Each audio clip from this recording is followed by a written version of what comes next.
It's been 10 years. It's 2015 when the Truth and Reconciliation Commission came out with their report and their 94 calls to action.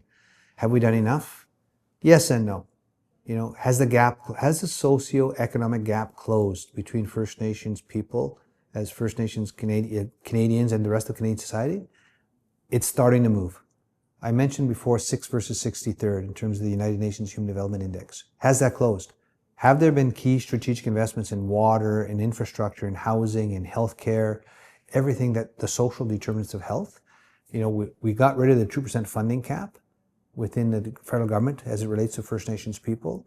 And there have been billions in terms of investment. So it has moved. The gap is closing, but we're not there yet. We still have communities that have boil water advisories, right?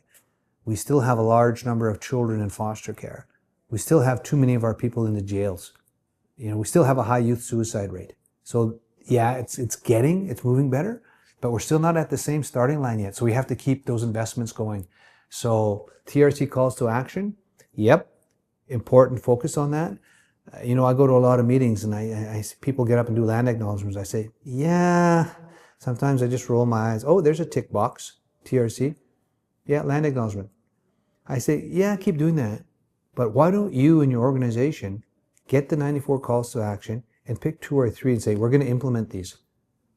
And part of that might be helping advocate for policy and legislative changes on the specific land claims policy in Canada, on the comprehensive land claims policy in Canada, on the additions to reserve policy, because they're all based on termination of rights, title, and jurisdiction, not a recognition of rights, title, and jurisdiction as First Nations people. So go beyond the TRC, like in terms of just basic land acknowledgement, and embrace something and really actually implement it and get it done.